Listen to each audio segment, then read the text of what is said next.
because then quick draws, they don't suit anybody. Yeah. It's just all about fighting and all about that decisive play. Yeah.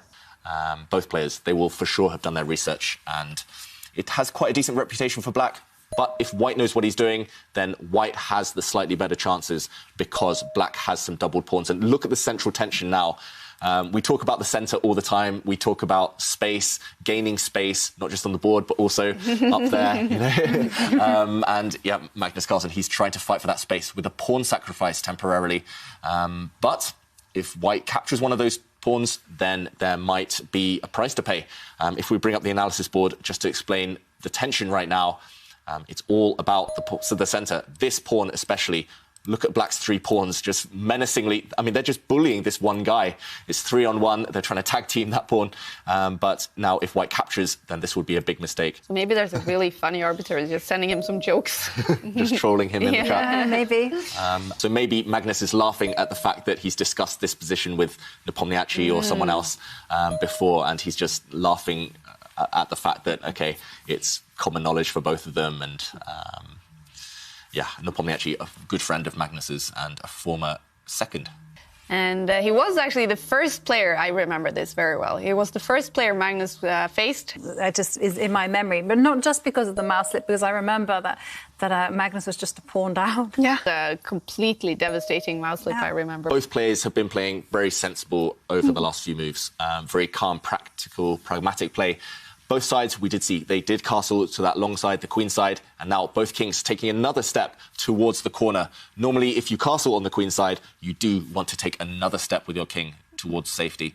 But the planning, it takes a lot longer. You need to be a bit philosophical. You need to understand concepts in there. Magnus Carlsen retreats his knight, but it's headed for a better square. Backward knight move in order to rearrange it to a better square. And there you can see Nepomniachtchi has been playing very natural. I definitely approve of this. Using the rook that wasn't working in the corner. It is now on an open line, and there's pressure against black's pawn in the centre. And you can see Magnus is doing the exact same thing, mobilising all his pieces. That's kind of like a trademark from Magnus. Magnus loves to use every single piece on the board. He's not happy if one of them isn't working. It's all about that centre right now. Yeah, and it's all about keeping those pawns intact. I don't think either side is necessarily keen. Well, actually, either side, I'm talking about black side, they're definitely not keen on advancing any of the pawns, because if as soon as one of those central pawns advances, well, suddenly the position kind of clears up and squares become available for pieces that weren't before. And you can see that Nepomniachtchi actually chose one of my plans, which is just to put the pressure on the central pawns and start trying to provoke them forward. Because then they control everything in front of them. If you push one forward, then there's a weakness that they leave behind. So those pawns, you don't want them to be fixed. Magnus now pushing a pawn forward. There's 2 reasons he's doing that. One, to overprotect his centre, just in case for later. But also, look at the black queen. Suddenly, the line has opened up. It's defending the pawn in the corner that was previously under attack. So, multi-purpose move by Magnus Carlsen. Yeah, I mean, very much balanced right now. And we're seeing the waiting game begin. White just stepping back with the bishop because there's no immediate aggressive stuff to do. So why not just keep a bishop nice and safe? That bishop actually protected by white's knight right now. Everything in white's camp pretty much defended. Magnus steps forward with his rook. So, yeah, it looks like maybe that's right. Maybe do you have a chess set? I do currently in the flat here in Norway, but I haven't played on it. Really? And minimum wage. I'm like, not even close. This is a passion project. Well, and then surprisingly, I'm the only one among us with a chess set in my living room. What's happening? I think I've played on your chess set more than I've played on any chess set in the last year, Kaya. He won the Russian Championship in December over the board. And therefore, Nepomniachtchi, he's the only guy remaining at the top of world chess who has a positive score against Magnus Carlsen in classical chess over the board. Some small changes. So both sides have actually stacked up their rooks on the same line. If you look at all the rooks now, they're all on that D line in the centre. Black's rook's defending central pawn, white's rook's trying to put pressure on that central pawn.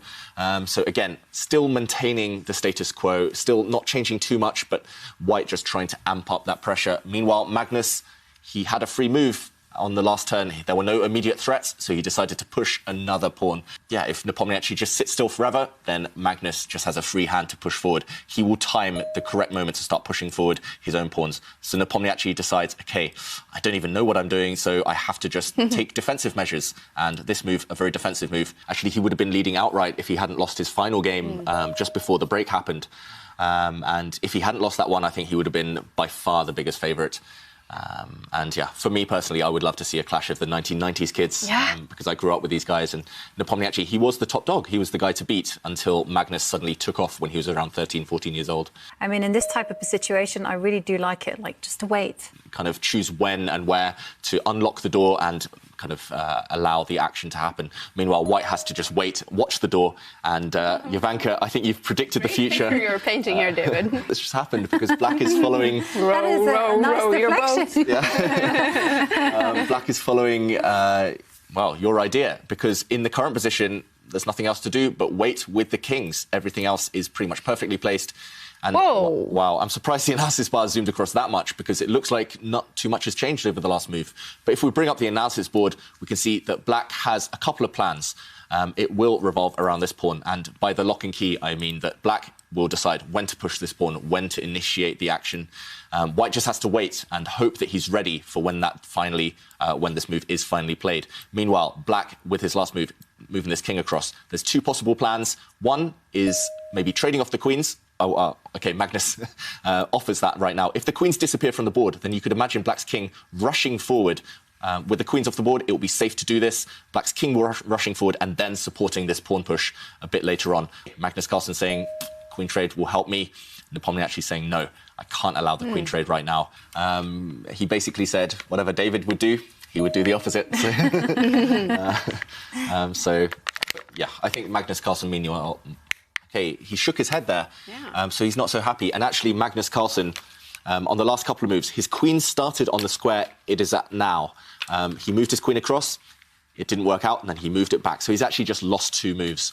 Now, by repeating his own moves, repeating the Black moves, Carlsen was saying to Nepomniachtchi, OK, I want to know whether you're playing for a win or whether you're playing for a draw. If you repeat the moves, then I know you're begging for a draw, so maybe I'll try something different and kind of show you who's boss. But Nepomniachtchi says, no, I'm not going for the repetition. He's advancing a pawn forward instead. So, OK, I mentioned this idea far, far earlier, just trying to undermine the Black centre, trying to get the Black pawns to commit. Now the Black pawns have committed forward, and look, there's consequences to every move. Black's central pawns are now all on light squares. Therefore, they've left the dark squares as weaknesses. Nepomniachtchi immediately advances his rook to a dark square, an outpost where, say, White makes a move, maybe start shifting these rooks across, start eyeing up the pawn. And would you have it? The bishop correct. has moved. Again, and I realise I've been playing for 12 hours without eating or going to the bathroom. And I'm like, wait, what's happened? On quite a regular basis. And, that's insane. So basically, the body just shuts down. Body shuts down, the mind takes over. And wow. I'm not saying I play great chess for those 12 hours. Normally the results aren't great, but yeah, you just get so immersed in the game that... And we know they eat also in between games, but we usually see Magnus eating even during the games here. Yeah, chess is exhausting. I think you use up a lot of calories. Yeah. We've kind of mentioned that before, haven't we, David? Yeah. But, you know, allegedly, you can burn up to 1,000 calories per chess game. That's fantastic. The White Queen was actually attacked on the last move from Black's bishop. Magnus Carlsen just relocating his bishop there. But Jan Nepomniachtchi bringing his queen back into the action, coordinating the queen with the rest of the pieces. Previously, the queen was maybe just a bit estranged from White's pieces. So now the White Queen and the other pieces, they all kind of keep control over the Black central pawns. And that's the most important thing right now. If Black can't get motoring with the central pawns, maybe there's just no plan. Black struggling right now for pawn breaks, which are the kind of most kind of important way to break open the position. We talk about the... Look at that. Appear on the screen. And yeah, will that inspire Nepomniachtchi? Will it distract him? But meanwhile, yeah, White is doing a good job. Jan Nepomniachtchi is doing a great job, at least, of keeping control over the position, just kind of frustrating all of Magnus's plans right now with plans and ideas just because you do have that extra space. And the computer... I think just the fact that it says White has a small advantage is based on the fact that White has fewer weaknesses than Black does. There's just Yeah, I mean, all of White's army, I mean, most of them are on dark squares, apart from that light squared bishop right now. Everything's intact. Everything's kind of coordinated. That's why the computer likes White's position. But OK, we have a critical moment, though, here, David, because, OK, we just saw some flurry of moves. Nepomniachtchi came up with a threat, which Magnus immediately blocked. And now you can see the kings is very safe on the diagonal. But Nepomniachtchi just pushed a pawn. And I find that that's actually quite a critical moment, because now that white pawn cannot retreat. Yeah. And so therefore it can potentially be weak. To try and keep this game going, to keep looking for chances. Meanwhile, it feels like Magnus spending a long time on the clock, now a minute down on the clock, and facing some threats. It feels like he is the one who's going to have to come up with some kind of real resources just to keep the balance. And yeah. I don't know, David. I suspect that there's going to be something happening along that second open line on the left. So there's a lot of tension in the centre, but I really do think that if Magnus is going to break through, it will be with doubled rooks on what we call the B line, which is the second line. A very clever one, just dropping back, making this black king feel a bit uncomfortable. But as Jovanka mentions, if, OK, the king does step back, if Magnus Carlsen wants to try and win this game, it's going to have to occur down this line. That is pretty much his only chance right now to try and create something. Meanwhile, Nepomniachtchi, he's going to try and play on the opposite flank. And, OK, he pushes a pawn. Well, there we have it. We have the first move. Ooh. He has lined up one of those rooks along the dangerous line. Well, basically, there'll be a series of trades and black will checkmate the white king. Now, finally, the action is beginning. Magnus, he's kind of burnt his bridges. He's gone away from the defence of his central pawns, the black central pawns there. They are vulnerable, but Magnus, he's hoping he can create some threats. Look at that queen and the rooks lining up against together again. OK, Nepomniachtchi, wow, that is so calm. Just ignoring all the threats along that B line that Jovanka mentioned, ignoring the black queen and rooks on that same line. Nepomniachtchi is, he's just going for it on the other flank. He's just like ignoring it. He's like, whatever, I don't believe it. My one rook is a very economic defender. It defends absolutely everything. And instead, I'm going to go for gold on the right side. And he's just pushing those pawns forward. It's very, very brave. It takes a lot of guts to play like this. Taking pawns with your queen, sacrificing the queen. You need to be supporting them. Well, OK, well... things are really, really heating up, because that was a really unexpected trade by Nepomniachtchi. I did not expect him to allow something like that. His most important pawn to be taken off the board. And we did see Magnus raise his eyebrows. He was surprised by that as well. Look at this. That's actually a really classy move by Magnus. Dropping his bishop back, kind of protecting his central pawns and stopping White's far advanced pawn from ever pushing forward. So the last few moves, Magnus is going to be happy. I don't really see a plan for Nepomniachtchi. He just needs to somehow rearrange his pieces and hope that black can't create threats on that left side towards the white king. Wow, OK, he goes for a piece sacrifice. Bishop takes pawn. Whoa. Magnus is just going to take that. Pawn takes bishop, surely, right now, and even stronger right now. Maybe black can... Oh, wow, Magnus has found an even stronger move, bringing his rook across to attack White's queen. Once White's queen retreats, the black rook might drop itself down. I think the bar will recorrect itself in a moment. Yeah, because you see Nepomniachtchi also realising he hadn't seen that move at all. Yeah, I hadn't seen that move. Nepomniachtchi hadn't seen that move. But you know what? Then the queen's on a bad square itself. Wow, OK, Nepomniachtchi decides to allow black's rook to infiltrate.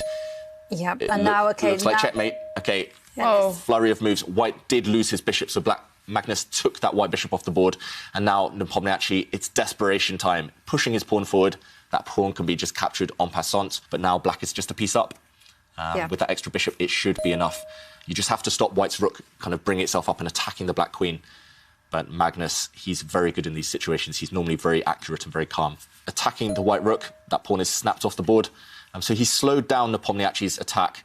Will the bar correct? Yes. Yeah, it will correct itself. But why? Magnus is looking surprised here. I think maybe Magnus thought he saw a winning move that isn't necessarily winning. But he's got it. Wow, Magnus, that's an incredible move. Sacrificing his rook. If White's king takes that rook right now, then black's pawn is freed to start pushing down. Black will make a new queen and black will win the game. I think Magnus is, I mean, he's basically just winning now. That incredible rook sacrifice. I don't know why he's shaking his head. He's just come up with a genius move, Magnus Carlsen, and Nepomniachtchi. I mean, there's just nothing to do. And now laughing. But it worked out in his favour. So a bit of luck for Magnus Carlsen and Nepomniachtchi. He made his move with 2 seconds, but it's really, there's no help whatsoever because... Yep, so Black has got an extra piece and a checkmating attack. He will just push his pawn here and, White's king is not going to blockade for very long. The game will be over. Black's going to make a new queen or give checkmate. Nepomniachtchi, he's going to resign any moment. There we go. Then, OK, so Magnus wins the game. Nepomniachtchi makes a blunder, I guess. He resigns. And Magnus shakes his head. He doesn't seem, completely happy about his play here.